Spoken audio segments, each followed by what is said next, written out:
Refocus Gang, and welcome back to another episode of Refocus on You. I greatly appreciate you guys watching. Make sure that you are liking, subscribing, and hitting the notification bell. Make sure you're sharing this on all social media platforms. I greatly appreciate the support. Today, we're going to be talking about domestic violence. October is Domestic Violence Awareness Month, and I figured I would talk about it. I'm going to tell my story. I'm going to give some statistics, tell you some signs, and hopefully this video helps someone. My domestic violence experience was horrible. I was about 15 years old. So if you don't know me, I have been on my own since I was about 14 and a half. When I was 15, I met a guy. He was much older than me. And we started dating. I remember I left home. I had my own house and everything. I left home to go with one of my friends. A friend that he had introduced me to. It was a girl, and she was going with one of his friends. So, long story short, some things happened between her and her mate, and he came over there because I was there. And I remember it was a lot of people outside, and me and him was arguing. We was arguing because he was asking me why was I even there, why did I leave home, all of that, and he slapped me. And when he slapped me so hard I fell to the ground. And I remember laying there for a second, like I was stunned. I was shocked. I could not believe it. And I got up and I walked home. Like I walked home with tears in my eyes, just crying, like boiling mad. Like, this guy just smacked me. So I called my mama, like, Mom, I'm finna kill him. Like, he done slapped me. My dad ain't never even slapped me. I'm finna kill him. And she said, my mama called me Kimmy. Kimmy, you can't do something that's going to land you in jail for the rest of your life. Yeah, it was wrong for him to slap you, but you got to leave. You can't kill him.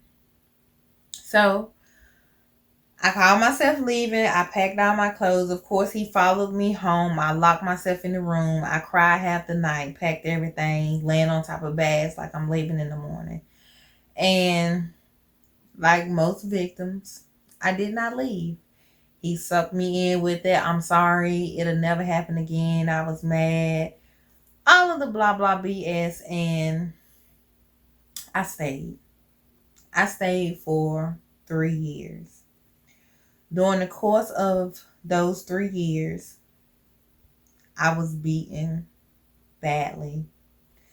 Refrigerators thrown at me. I remember he flipped the kitchen table over on me one day.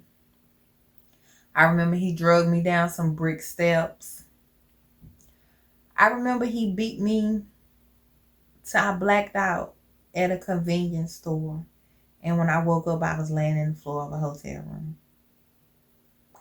I went through stuff like my clothes being thrown off the balcony of hotels, not having anywhere to go, like, because domestic violence isn't just physical, it's mental, it's emotional. So not only was he physically abusing me, he also had me feeling like nobody cared, nobody loved me, nobody was there for me. He was the only one who loved me. Nobody was going to love me like him. Sometimes, like, I would give him money to pay bills. I'm the only one in the house working. He's spending money on something else. Now the lights off in the house. We got put out several houses. I remember sleeping outside in the snow, not eating for weeks and weeks at the time, walking around with no clothes, not being able to take a bath for 2 and 3 days. I remember all of that. I wish I could say that I had like a grandiose moment and I was like, no, I'm done. This is over. But I stayed for 3 years until we got to fighting one night, and I was like, I remember I had just turned 18, and I said, I don't want to be with you no more. Like, I don't need you anymore. I don't need you to put your name on nothing. I don't need you for anything. I don't want to be with you anymore. And I remember he was like, what? You don't want to be with me no more. So we fought. He broke the fan over my head. He hit me with a chair, like one of the wood chairs, who just picked it up and slammed it down on me. And he picked me up. He put me on the couch and he choked me. And he choked me until I blacked out. And when I woke up, he was standing over top of me, like eyes real wide. And I was like, you tried to kill me. And he was like, no, I promise you I didn't try to kill you. I didn't try to kill you. I was just mad. I didn't try to kill you. And I remember I was like, you tried to kill me. Like, you almost just killed me. Like, I was gone. And he stole my phone. And he left me there that night. And that was the last time I dealt with him. But it was so much in between from 15 to 18. All of the fights, all of the women, the cheating, the watching him pull up with other women in cars. Just the abuse was horrible. And I would never want anybody to go through that. Like I said, it wasn't just physical. It was emotional. It was, you're not purity, or nobody's going to want you after me, or I'm the only one who is going to be there for you. Like, I wasn't talking to my family really like that. The only person I really kept in contact with was my sister. My mother had kind of got to the point where she was like, I can't tolerate this. I can't deal with this. If you're going to let him constantly treat you this way and you're not going to leave, then I can't have any dealings. And I mean, to a point, I understood, like, nobody wants to see their child suffer. And I would not leave. Like, I know I had chances. I know I had places to go, but I would not leave. And that's the reason why I feel like fathers are so important, because I feel like if my father, no, it really wasn't his choice, but if my father was here to teach me the love that I should have received, that I would not have dealt with that thinking that that was truly love. Because really the only thing that sucked me in was because this guy told me, I love you. After he beat me, I love you. After he beat me, he might go get me a ring or a necklace, I love you, or some flowers. I remember one day I came home and we had fought probably for like a week straight, just fighting. And I came home and he had bought a big screen TV. He had a ring sitting on top of the TV. Like, he had cleaned the whole house and all of that. And you get sucked back in so easily, especially when you love someone. I pray I do not plan on ever having to go through that again. But it was horrible. Like, it was a horrible experience. And I know it damaged me a whole lot. Like, after that, I kind of went into survival mode, and I'm going to talk about that later in a video. But I went into survival mode, and I would not be vulnerable. I would not really love anybody. Like, I would tolerate you and deal with you, but I would only deal with you to the point that if you leave, you leave. Before him, I've never been violent. I've never been the fighting type. I was good girl. So after him, I remember, like, the smallest things in my relationships, I would swing. And that was because I got so used to having to be on defense. Like, is he gonna hit me? Is he gonna hit me? So instead of letting him hit me and get the upper hand, if I swing and hit you first, I got it. So I had to learn, like, I learned that though, that you do pick up characteristics and traits from broken relationships. And you have to make sure that you're healing from those things. It took me a long time to actually get to a point where I realized how it had damaged me and what it had really done to my self-esteem and all of that. But I'm proud to say that I am a domestic violence survivor. I got away. I got out. Thank the Lord. Just a couple of statistics.